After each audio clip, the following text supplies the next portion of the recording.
Hey, Rich in Oklahoma, Nightmare Gizmo. I've got something to pass along. I don't know if I'm onto something, or maybe it's just a coinky dink, or I don't know. But I'm going to pass it along anyway and let you all tell me if I'm right or wrong or whatever the case may be.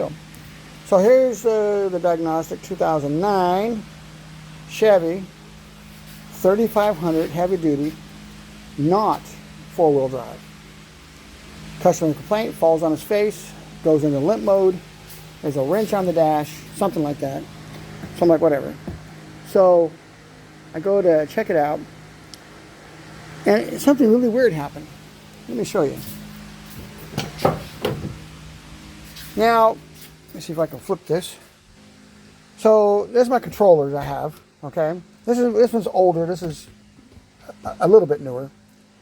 But when I plug this in, all cars, vehicles, that when you turn the key on, basically it just comes on and it'll start going through the process of going to the can and all that. So I'll plug it in.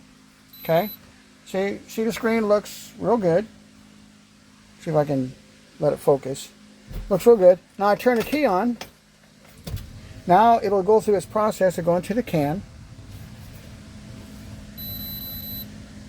Okay, so I got a whole bunch of codes. So no big deal. That's not what I'm complaining about. What was happening before I did the repair, I'll tell you what the repair is in a minute. This screen here was just blinking. I mean, just going crazy. And then it wouldn't even read the codes. It wouldn't hook up to the can. It wouldn't do nothing. I was like, wow, what is the problem here? So then I went and got this controller. I plugged it in, okay? And it kind of did the same thing. So I'm like, okay. Come back to here. So I said, okay. So I put in my two controllers. It has this weird hookup, whatever, not hooking up with the true amount of voltage. I do have a code on there that it's supposed to take it in to have it reflash. I'm okay. But I had a TPS code. I had two of them. I think it was 340 and 341. So I went down there, I looked at it, at the connector, and it was all covered in oil. I wish I took a picture before. It was all covered in oil and just looking like crap. And I thought to myself, you know what? I am not going to work on that with all that oil on there. That's just crazy. So I get some brake clean. I spray it all down. And let me show you what I got. So I cleaned everything up and I immediately found this. Let me flip it. This is the connector that goes to the pigtail that goes up to the cam sensor. Wow. As you can see, they were probably all touching each other.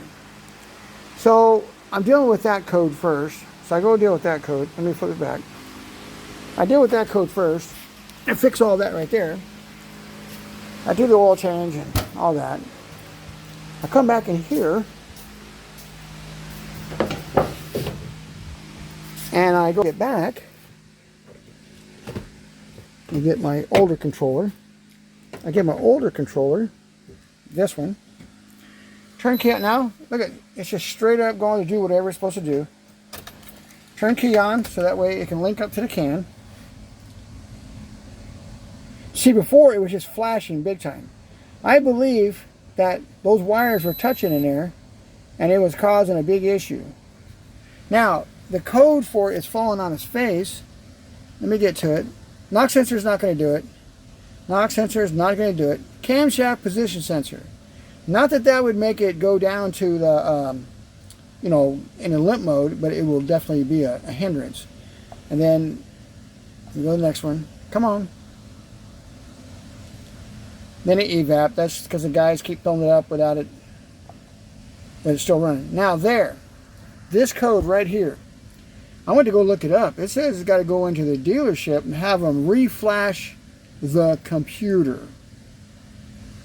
Okay, so with that being said, let me flip it back.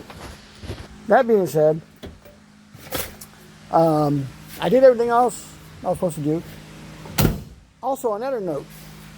Before, when I would crank to start, it would take up to probably a good 20 seconds, 30 seconds before it would even start to start.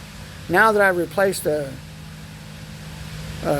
cam sensor, that wire down there, and fixed all that down there, now, I mean, it's instant. I mean, it fires right off. I mean, it don't miss a beat.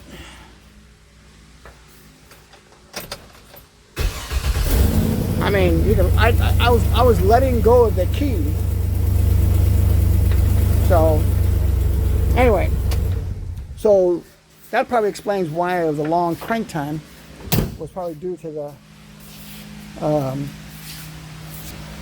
of the long crank time. So that's probably due to that cam sensor, those wires touching each other and probably feeding back to the ECU, and I don't know. I thought I'd just throw this out there just for you guys to give a hint. And also, I will be getting back on the 72. I've had some life things come up. So anyway, we'll get back at you.